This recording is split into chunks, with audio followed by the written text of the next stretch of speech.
And this next gentleman, I'll tell you, has changed our lives. And before I introduce him, I wanted to take this opportunity to thank two of the most important people in my life. My husband, Jason. Without him, and I'll tell you, he's like super dad. He is there doing everything behind the scenes to make sure that I can go run a business. And also my mom, who is my hero. She just turned 70. She doesn't look it, but she just turned 70, so happy birthday, Mom. Now, one of the stories that moved me so much was watching this gentleman talk about his mom and what he was willing to do to fight for his family. Watching this gentleman, how he loves his family, the high standards that he sets is something that I look to, and I had a conversation with my husband. That's what I want. I want to have the kind of relationship where you honor your spouse, where you honor your children, where you raise your sons to be at a high standard, your daughter to be at a high standard, that you never settle, and that you push people to be the best versions of them. I've watched this gentleman sit on a plane for hours and hours and hours on the way to Europe, reviewing the business plans of his teammates, of his SMDs, of his CEOs, reviewing their business so that he can help them. He is non-stop. I don't know when he sleeps, because his mind is always going and going and going of how he can help the team get to the next level. I've seen the text messages late at night where, okay, doing this, doing that. He's always thinking about us. Most people don't realize that his intensity comes from his love of the people in this room. They think that he's hard, but underneath all that hard shell is that soft, mushy center.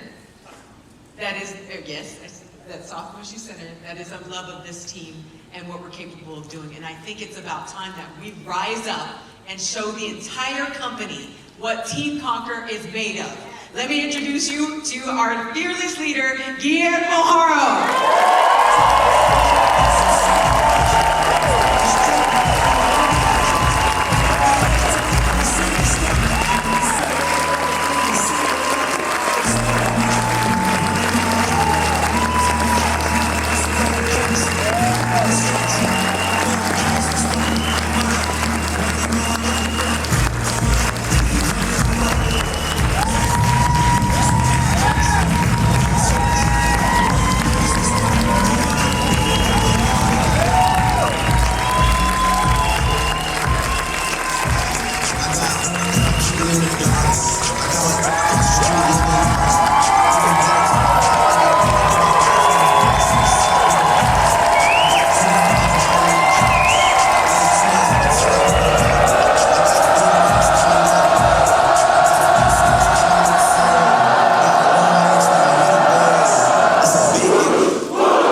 Some of you are here financially challenged. Some of you guys have no problem with finances, but you're here and you came with the expectation of improving your lives.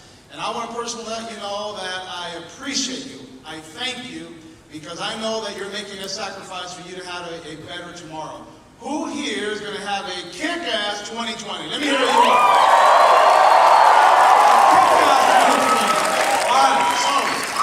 I want to take you through what I believe we need to do collectively as a team. I want to ask all of you to unite more now than ever before. Unity is power. In this room are some of the most powerful business people in America today. I believe that we have the strength, we have the talent, we have the desire, we have the work ethic. We have everything positioned for us to go in at the highest levels. Many of you are frustrated with your business right now. Many of you are doing pretty good, but need to do better. As a whole collective unit, I think that we can do things that we've never done before. You notice our chant is Team Conquer to the next level. Boom. Yes? Yeah. All right. So we got to get committed to going to the next level. And going to the next level, that means that each and every one of you guys, you got to raise the bar. That means you got to do more. There's got to be an expectation from each and every one of us that we want to get to the next level. I'm talking about just the next promotion and then the next one. Let's get to the next level so we can look at the next level. Once we get there, we can look at the next one and the next one. You with me on that? The same way you were 10 years old and you got 11. And then you went to 12. Whether you wanted to or not, time rolled on. So we need to do the same thing with your business and the way we do things. Let me take you back to when I first got started. I want to briefly, for all of you that are here, raise your hand if this is your first ever wealth goal. Matter of fact, stand up and just give these guys a huge round of applause. This is your first wealth goal.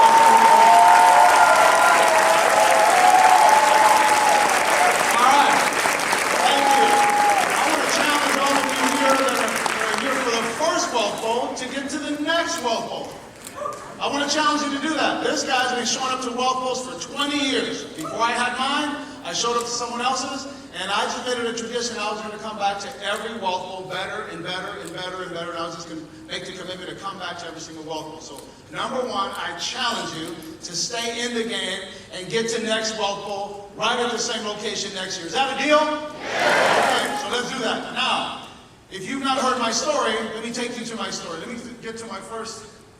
By the way, do we have an awesome new logo or what?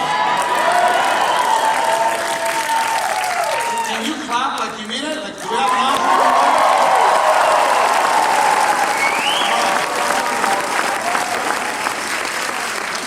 Let me take you through the beginning of what it was like. You guys all know my beginnings are very humble. My parents are from Zacatecas, Mexico. I was 5 years old when we first got brought to the U.S. And that I can remember, this is one of our first ever family pictures. I know Valentino looks like me or I look like him, I get it. Let me tell you, by the way, you notice my mom's dress? She knew the cannabis business was going to explode. Are you freaking kidding me? This is a long ass time ago. She's already spreading the news about cannabis and CBD. Very naive merchant at that time. So, but let me tell you the story about this is right here. How many guys are familiar with Southern California, LA area? Okay, you familiar with El Monte? All right, in El Monte, there's a little church there it's called La Lupita. It's a Mexican Catholic church. La Lupita, like I guess it's the Lady of Guadalupe, because La Señora de Guadalupe, everybody calls it Lupita. So we used to go to church at Lupita. My aunt got married there. And that I remember, I think there, I'm about 7, maybe 8 years old. Does that look like about a 7, 8-year-old? 10? 12? 4? I wasn't 4 because I only got here, so I was like, according to my math, it's about 8 years old. I know, I'm a little bit longer. I get it. So, we're there, my aunt got married, and we're not picture people back then. My mom and dad were never the kind of, you know, how you go to like Walmart and you take the little pictures with Santa and everybody puts on a little hat and everybody smiles and you send postcards to all your family. We never did that shit. So we're not like picture people back then. And somehow someone convinced my mom and dad to get together and took that picture right there. And that guy there to the far right was my dad. My dad died when he was 48 years old because he had cancer. He was this proud man that wouldn't accept help. He used to work in dietary at a convalescent hospital, washing pots and pans and doing cleaning and working with chemicals and detergents and all that. And at one point he started feeling kind of bad. And my mom said, viejo, you know, I got to take him to the doctor. And my dad was one of these proud guys where he just wouldn't listen. He wasn't coachable. But finally, she decided to like really get him in the car, and they went somewhere and they took a little x-ray of him, and you know, they found a little black spot in the x-ray in his lung. And then the doctors didn't have the right language or the wording, and they told my dad, okay, you have something there, we don't know what it is, but we need to experiment. And you don't tell a proud Mexican man that you're going to experiment on him because he'll tell you to go to hell. And that's exactly what he did. He says, ¿Qué van a experimentar conmigo? Van a experimentar con su, you know, all you guys know Spanish. Like, you're not going to experiment on me, go experiment with your mother. So that's what my dad's mentality. Well, it turned out that that little black spot in his lung continued to grow and grow. 9 months later, he had full-blown cancer. And it metastasized, and I don't even know all these words back then. And it, you know, went into his other organs and stuff. And my dad was like, they took him off of work, and he was on disability. He was draining the family's finances. My mom had to take off work to take care of him and to provide for the family. There was 4 mouths to feed. I'm like 19, 20 years old at the time, struggling through college, trying to find myself. You know, you're in that stage of your life where it's confusing. You don't know what direction you're going to. Everybody tells you to go to college, but I was going to college, but I wasn't making any money. And my $2 story for pumping gas was around that story. So it was 1990, November 5th, 1990. My dad passed away in my arms right there. I saw him take his last breath. And my dad was gone. And that year also, I was in Primerica. Some of you guys don't know that. I was in Primerica, and over some sort of technicality, they screwed up my contract and all that, and I was out of there as well. And that was one of the toughest, darkest moments in my life, where I lost my dad, my career was on the drain, broke, living with my mom, looking at my mom going through all this tough times because she had lost her husband. She still had to provide for the kids. We almost lost our house. My dad had no life insurance because he didn't believe in it. He was too proud. He believed in the Sancho theory. So I saw this man, the reason I got into Primerica, I saw this man deliver a KTP at the coffee table at my mom and dad's house in Duarte, California, and explained to them this whole concept of life insurance. But my dad, being the naive man, he wasn't educated about this stuff and wasn't looking after his family the way he should have been. He said, "Oh, it sounds good, but we'll think about it." The typical, "we'll think about it." And I sat there and I asked the Primerica agent a couple of questions, and he says, "Hey, young man, you sound like you're pretty sharp. Why don't you come to one of our meetings?" I'm like, "Yeah, okay, I'll go to your meetings, but I don't have a car." He says, "Don't worry about it. I'll swing by and pick you up." So the next day comes this guy, Jesus Mandujano, was a guy who came to pick me up in his brand new, shiny 325i BMW. That was the first time I ever got into a BMW. I thought I was rich just sitting in it. It was freaking amazing. I went to this meeting and I saw a video of Art Williams, which is the founder of A.L. Williams, who was eventually sold over to Primerica.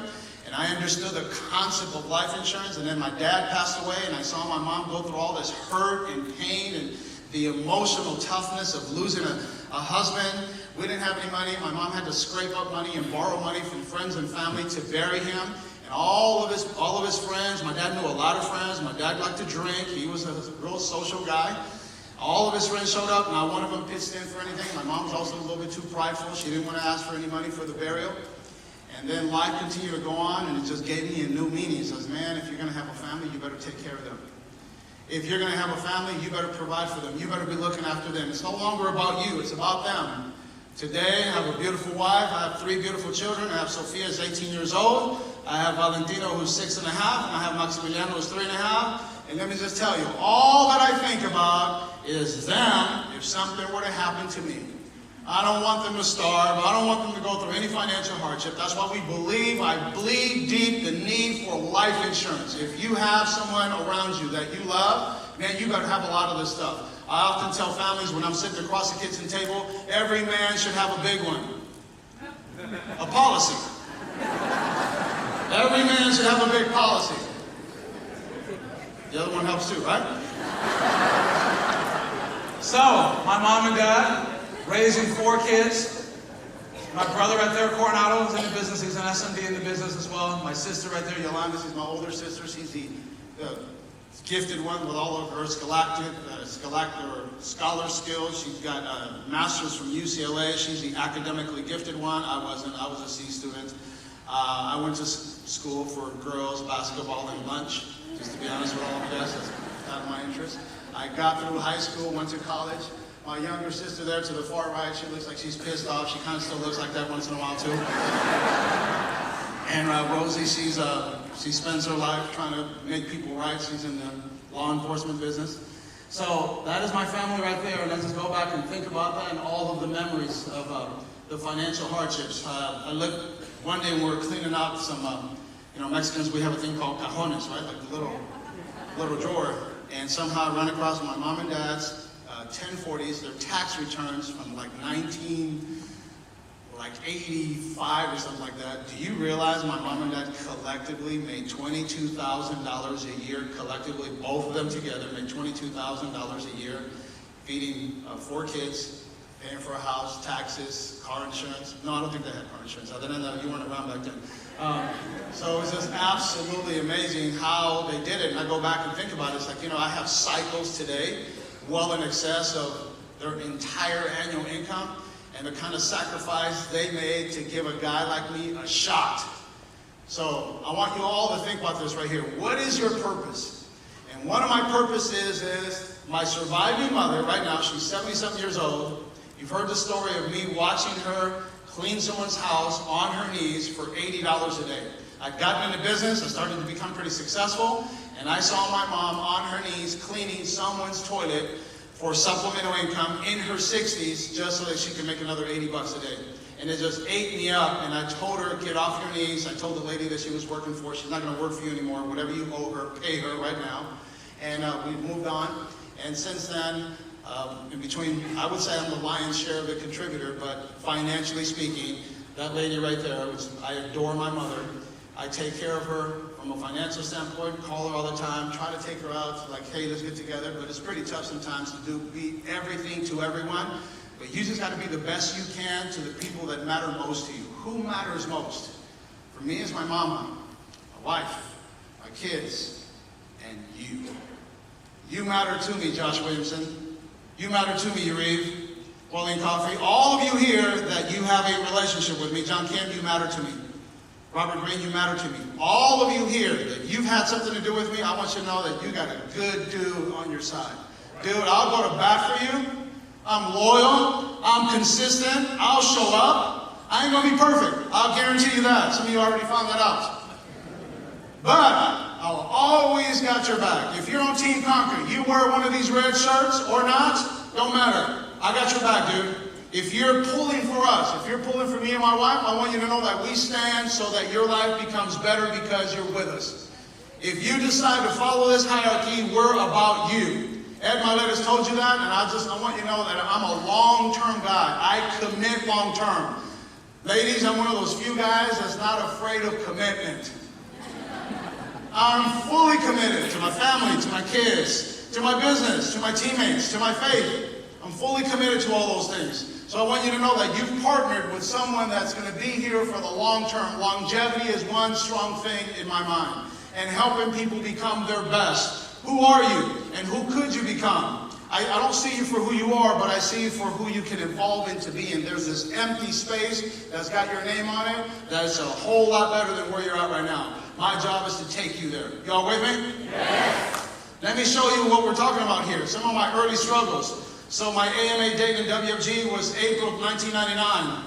And I don't know if you know this, but I had a challenge back then because we had a life license, a securities license, a Series 6, 63, and 65. Back then, you needed to have 4 exams that you needed to pass in order for you to qualify to get in this business. And I was obviously challenged. I was unfocused. I blamed myself. It was on me. But it took me 2.5 years to get licensed. But I'm still showing up to the BPMs. You hear that talk that Ed Milet gave up here? For about 2.5 years, Mike Betancourt, I was showing up to meetings, receiving this kind of nutrition every Tuesday and every Saturday. Why do you think I tell you, dude, never miss meetings? I wasn't making any money, but I never missed a meeting because I was receiving, I was extracting from Ed Milet's talks all of the things that served me today.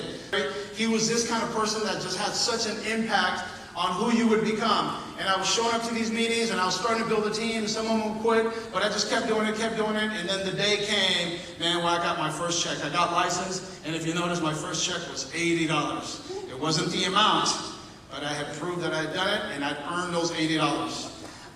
Can't tell you today how those $80 appeared. I don't know that there's a sale you can make where you can make $80 on the spot. $80 even. Typically it's like $81.43. Well, this one's $80, and I look at my commission statement. I have no idea. They can't tell me how they paid me that. I didn't reject it. So we're good with that. It says people quit, but I didn't. And then it says I faced the chargebacks, but I just kept going. I just believed in this industry. I believe in the concept. I believe in everything that we stand for. In the process too, I became a dad. So let me tell you some of my struggles. I was a single dad. Melissa, you remember these days. I was a single dad, and then I had my daughter, Sophia, every other weekend and on Wednesdays. So when I had her, then we would alternate on On holidays, how many single moms or dads are in the audience right here? Raise your hand if you're a single mom. You get what I'm saying. You know exactly. If you're a single parent and you're trying to do WFG, let me tell you what I used to do. My kid was, I don't know, 6 months old, so I grabbed the little basket that she was in, like what is it? The car seat. That's been a long time. Anyway, so I had a car seat, and I'd drive to my appointments. I'd meet my my training associate there, walk into someone's house that says, hey, Mr. and Mrs. Klein, sorry, I'm a single parent. Bring my kid in there, I had her like a little diaper bag and her bottle, and then I'm giving the presentation with one hand, and I'm trying to get her to fall asleep right there, and then it started smelling really bad. And I'm like, Mr. and Mrs. Klein, can you give me a second here? Go to the side right here, wipe her down real quick, change her diaper. It says, do you have a trash can? And I'm like, they're looking at me, and I'm like, okay, so I go to the outside, throw out the diaper, and then kept doing the presentation. You know how much shit I got for that? Do you have any idea how many people would complain about me? Say, what kind of father are you? What do you mean you're taking your daughter to appointments at 8 p.m.? Your daughter should be at home asleep, nice and comfy room. I says, I'm an entrepreneur. I don't have a regular job. I don't have a 9 to 5. So I was struggling with building a business, being a dad. I'm a good dude, but I still got to make it. I still had a team to build. I still had clients to help. I wasn't going to give up on my dreams because I had a kid. Matter of fact, the reason why I do this business is so that my kids can have a better future. I hope you're with me on that, all right? I did that over and over again. We have to wake her up real quick to get the Saturday morning pregame. So I wake her up, and then she'd be at pregame, and then she'd be there in my office while I'm trying to do the pregame. I had my assistants help me. I had Melissa help me. Let me just tell you, by the way, the mom was constantly in my ear, and then, attempting to call the cops on me. It's just, if you're a single parent and you're going through that stuff, man, you have no idea how much I understand you. I'm here to tell you, brother, don't give up. You know you're right. You're building something. One day, they'll be proud of the sacrifice you did. And at one point, the chatter goes away, because 18 years goes by. All of that goes away, and now the connection is with the person who matters most.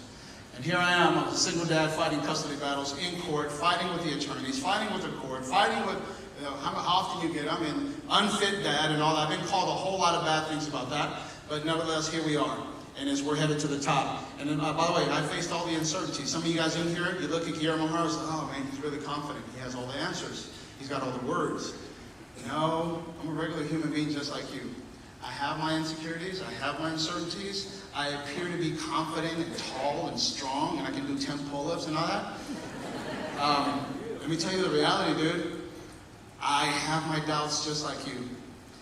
But I overcome my doubts with KTPs, with hiring interviews, with contacts. I'm about getting success in life. I'm committed to becoming successful. And I'm not going to let anything stop me. The good man upstairs gives me great health. All of you that are healthy, man, you ought to wake up, like me and my kids. We wake up, let me tell you my little routine. So my kids run in my bed and say, Papa, Papa. So we got this little routine. So we already trained them on how to do it. They need to look at me like they're so excited to see me, whether they are or not. And then they don't come excited. I say, no, go back out the door and let's practice it one more time. So then they come back in the house, Papa, and then they come and hug me and say, okay, let's talk about all the things we're grateful for. So I'm grateful for our health. I'm grateful because we have a roof over our head. I'm grateful because we have food in the refrigerator. I'm grateful because we're together. I'm grateful because you love me and I love you. I'm grateful because we live in the United States of America, the greatest country ever assembled. I'm just grateful because I'm in WFG. I'm grateful for my family. I'm grateful that my wife loves me. I'm grateful that I love her. I'm just a grateful person. I just live life with abundance because the foundation of my abundance is being grateful. Are you grateful or do you take it for granted? Y'all with me on that? Yeah. So that's our routine. And then all of that, my fears shrink with faith. My doubt shrinks because I believe. The uncertainties go away with hard work.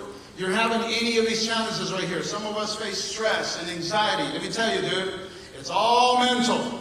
Don't let no doctor give you no pill thinking that that pill is going to make that stuff go away.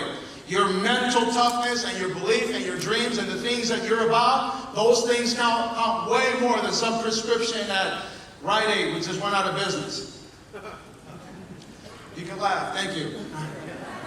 So I made a decision. At one point in my life, I made a complete decision to go 100% all WFG. I made that decision. I came to events like this. It shaped my thoughts. It shaped my commitment.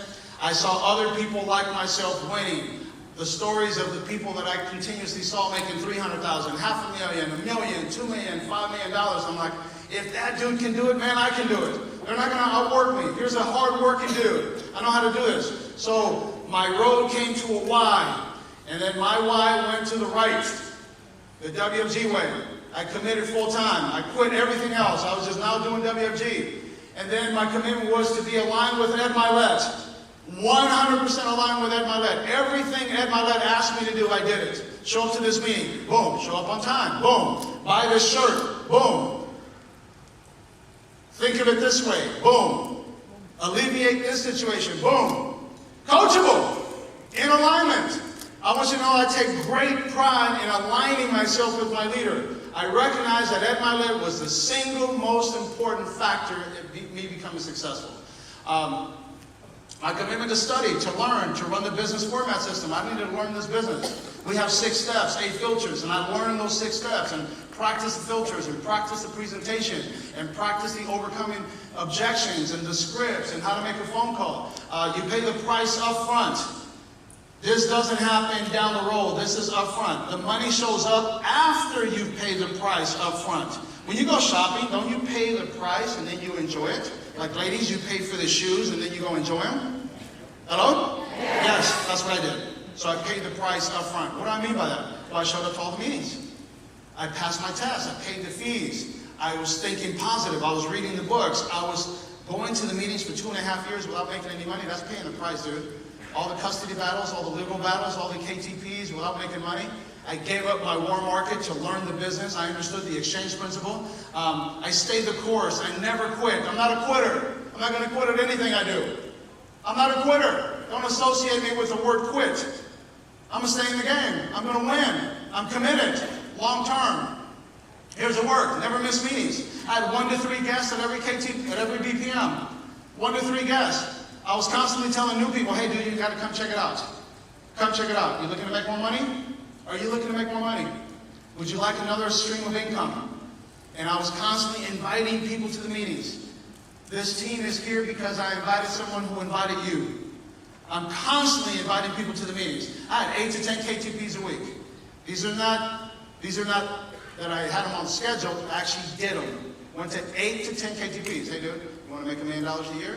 You want to make 2? You want to make 3? Do 8 to 10 KTPs a week. The people who are doing that, they're just rising right to the top. If you do 10 KTPs a week, by the way, it's about 2 to 2.5 a day, depending on what days your BPMs are. And then I was going wide, constantly going wide. Super important to go wide. And there's new methods that come by with going wide. That means going wide means you continuously add people to your business like a tree that has more branches, more branches, more branches, more leaves. And those leaves turn into $100 bills. I was going wide and I was staying focused.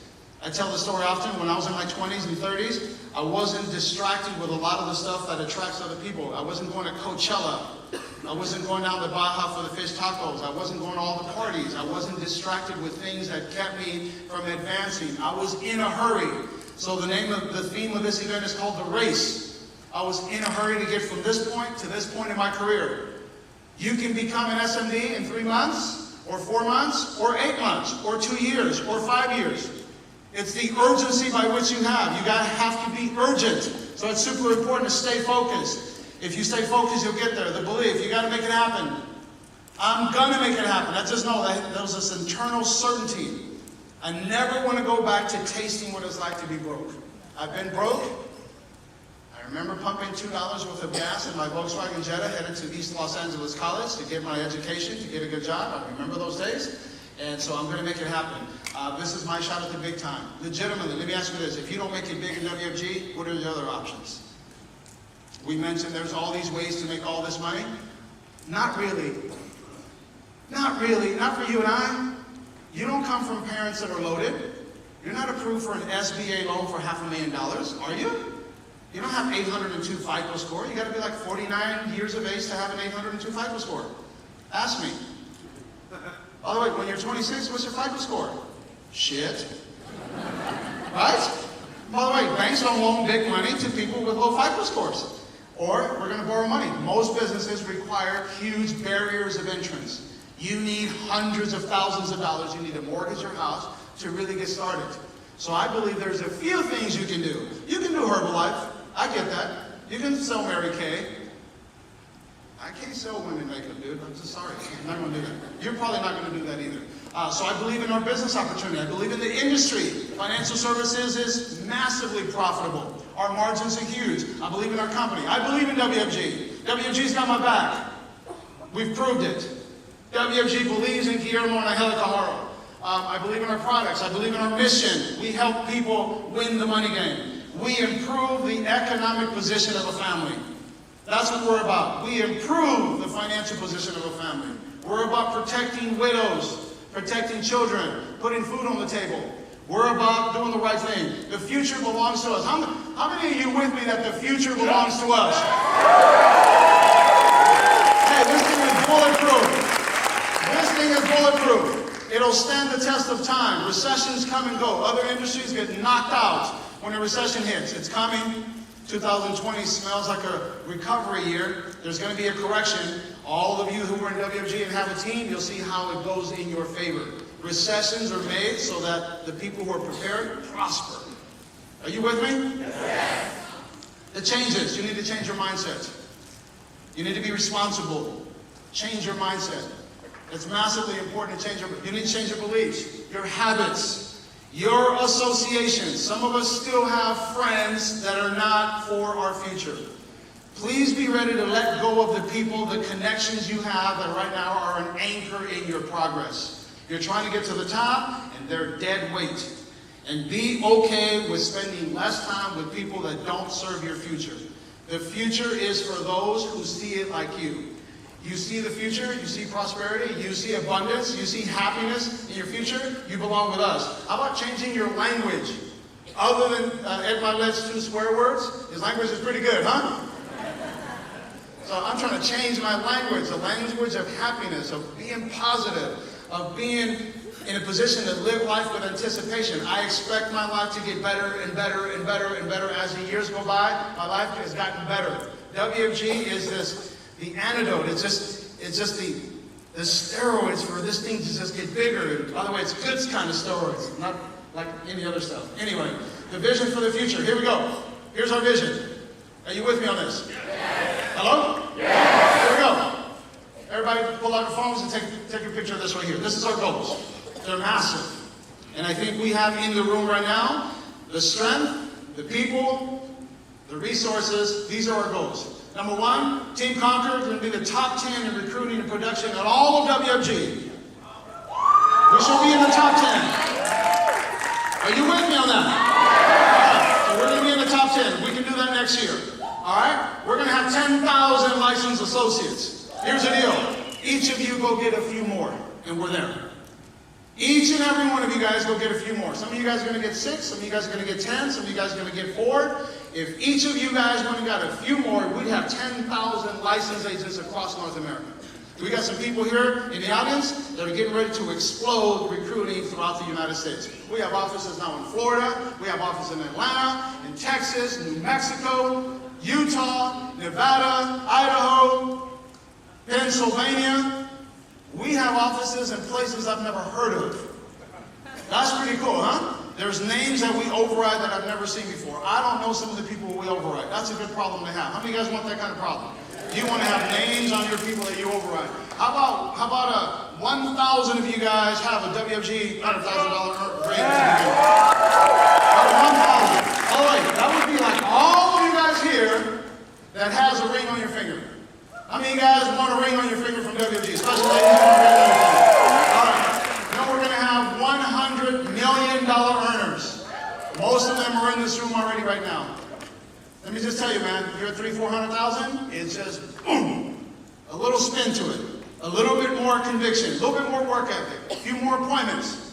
Go get into slightly better markets, some more rollovers. People got money and they need to roll it. That speeds up you getting your $1 million ring. And then we're going to, funny how Ed Milet says the Staples Center, because him and I have been talking about that, we're going to fill up arenas. What's it like for us to say, okay, we have our first big event at Staples Center, and and we fill the whole damn thing up. Can you imagine that? You have your ticket stub, you walk through the scanner to make sure you don't have weapons and arms and all that, and you grab your seat there at Staples Center, and we have a big event. Can you imagine that? Hey, we're going to do that. By the way, I'm thinking big, so therefore, you stop thinking that your 3 people on your team is just good enough. I want you to fill your space into this kind of vision. The vision is massive. What's your contribution to this number right here? We are going to go big. We're going to fill up an entire arena. And they might be small at the beginning, and we're going to get bigger and bigger. By the way, eventually we're going to do meetings like this across the United States.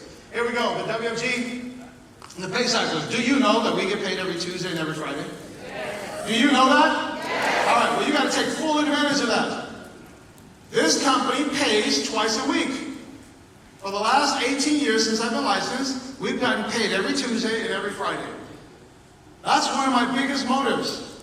I'm a financially interested guy. Are you? Yes. I'm interested in getting paid. I'm willing to do the work, but I want to make sure it's good for you, so therefore it can prize me. So we get paid every Tuesday and every Friday. And I want you to make a commitment that you are going to receive compensation for your efforts every Tuesday and every Friday. And then eventually you got to make a commitment that every cycle is going to be a comma check. And then after it's a comma check, how about a 5-digit check? And then it gets bigger and bigger after that. Let me share with you, this is what needs to happen. You need to start believing like these people believed. Here we go. These are what the cycles look like.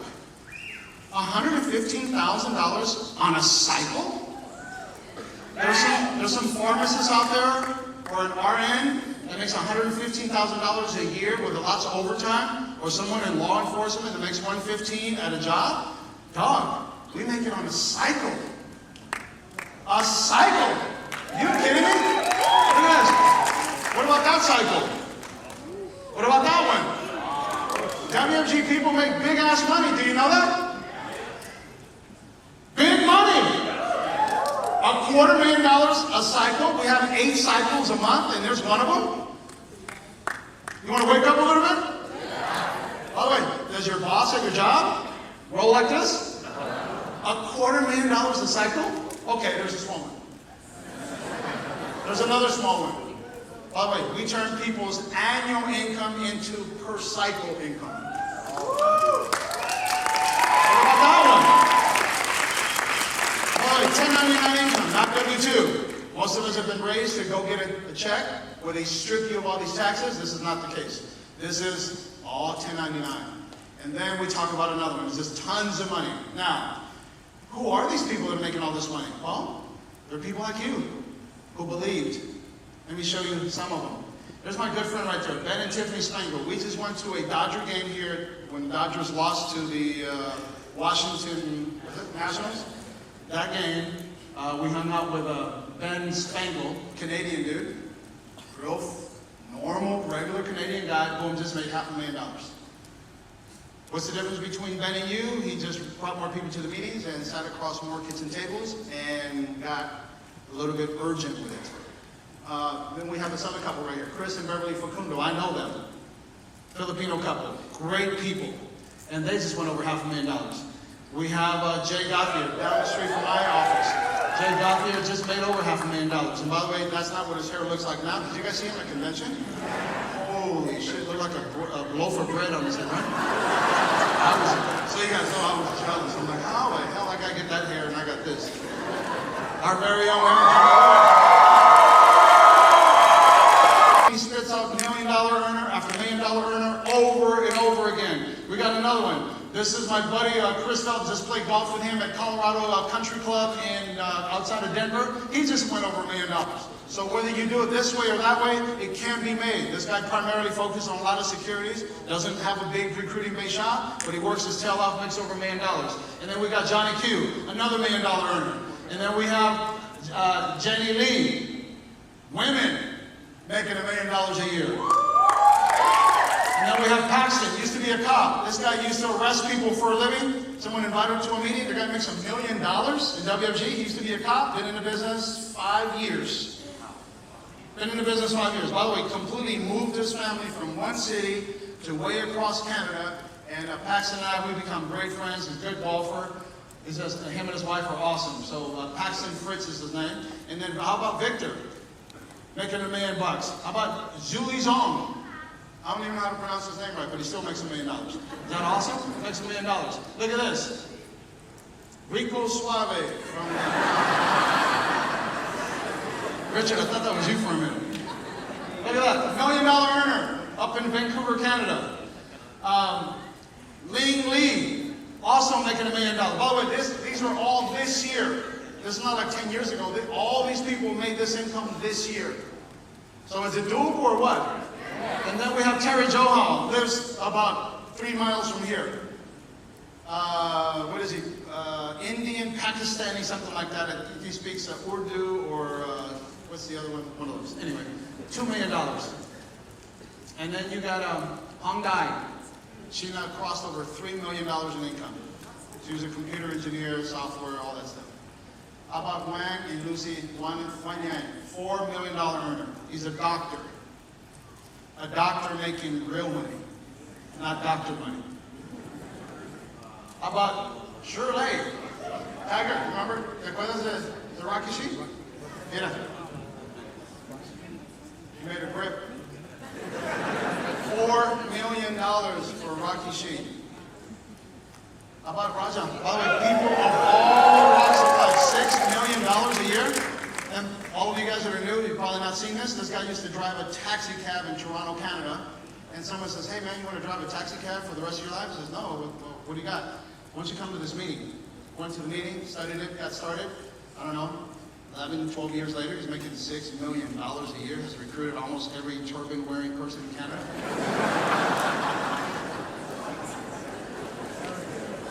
That's a lot of well, you go to their big events. I've been to their big events like in Canada. The whole thing, almost 99% of them have turbans. That's pretty cool. It's like you talk, and I took a picture with them. I got no hair, and they got tons of hair. So. Freaking awesome. Question. Let me ask you all the questions. Seriously, answer this right now. When was the last time you gave something everything? Have you given your life everything? Your workouts, do you give them everything or do you wing them? Your marriage, do you give it everything? Your commitment to being happy, do you give that everything? Your faith, what are the things that are important to you? Let's take your life and place all the different categories. Like if your life were a pie and you break down all these slices and you got slices of pie that are important to you, do you give them everything? Going forward, that's one of the things that really hit me. It's like, have I given this thing everything I have? And the answer is no. Despite how successful I've been, I've not given this thing everything I have. I'm talking about just to the point where I'm absolutely exhausted every single night from giving this business the very best I have. You're getting ready to see the revised version, the recut of Guillermo Haro and Angelica Haro, so therefore we can take this business and this company and this hierarchy and our organization way to the top. We completely belong there, don't we? And in the process, here's our vow to you. We're going to provide the example. We're going to provide the leadership. We're going to show you what it looks like. You'll be connected to the circles that we build. We're building right now some incredible relationships and associations with people that are in high places. So therefore, we can now bring to you all of the nutrients that we gather from them. It's time to go big. There's nothing exciting about playing small. Hey, dude, your mom and dad didn't make you so you can play small, did they? No. Your mom birthed you? This is, oh, here's an average participant in life. Did that happen? No. You were the pride and joy of your entire family. When your mom gave birth to you, you were the talk of the town, the talk of all your relatives, all of your family members. You created so much excitement. Everybody praised your mom for having you. And then something along the way started to make you think that you were less than. I'm here to tell you that you're supposed to be way more than who you are. And this is the vehicle. This is what can happen so that you become the absolute biggest, best version of yourself. I hope you are with me. My final answer to you is I'm Guillermo Haro. I'm 100% all WFG for the rest of my life. I'm 100% into this business. I want you to roll with us and come to the top. I want to ask that you do it with me, with everything you have. Is that a deal? Yeah. Awesome. Appreciate you. Love you.